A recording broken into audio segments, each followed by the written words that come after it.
వక్ఫ్ సవరణ బిల్లు ముస్లింల హక్కులు పరిరక్షించేందుకేనని, ఈ బిల్లుతో వక్ఫ్ ఆస్తుల నిర్వహణలో పారదర్శకత పెరగనుందని బీజేపీ రాష్ట్ర ఉపాధ్యక్షులు గంగిడి మనోహర్ రెడ్డి అన్నారు.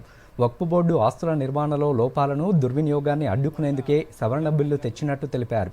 కొన్ని రాజకీయ పార్టీలు ఓటు బ్యాంకు రాజకీయాల కోసం అసత్యాలు ప్రచారం చేస్తున్నాయన్నారు. వక్ఫ్ ఆస్తులన్నీ ముస్లింలకు మాత్రమే చెందుతాయని స్పష్టం చేశారు.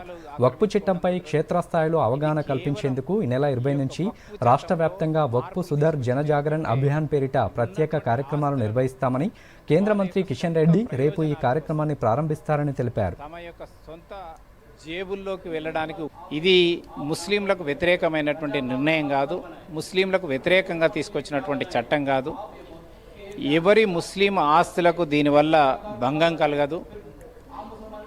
ప్రార్థనా మందిరాలను దీన్ని ఆక్రమించుకోవడం కుదరదు, వాళ్ళ యొక్క శ్మశాన వాటికలు ఆక్రమించుకోవడం కుదరదు, వాళ్ళ దర్గాలు ఆక్రమించుకోవడం కుదరదు. ఇది కేవలం ఈ యొక్క వక్ఫ్ చట్టంలో మార్పులు తీసుకొచ్చింది. ఎందుకంటే ఉన్నటువంటి ఆస్తులను వాళ్ళ యొక్క సొంత ప్రయోజనాల కోసం, తమ యొక్క సొంత జేబుల్లోకి వెళ్ళడానికి ఉపయోగించుకుంటున్నారు. కనుకనే దీంట్లో ఈ మార్పులు తీసుకొచ్చినాం.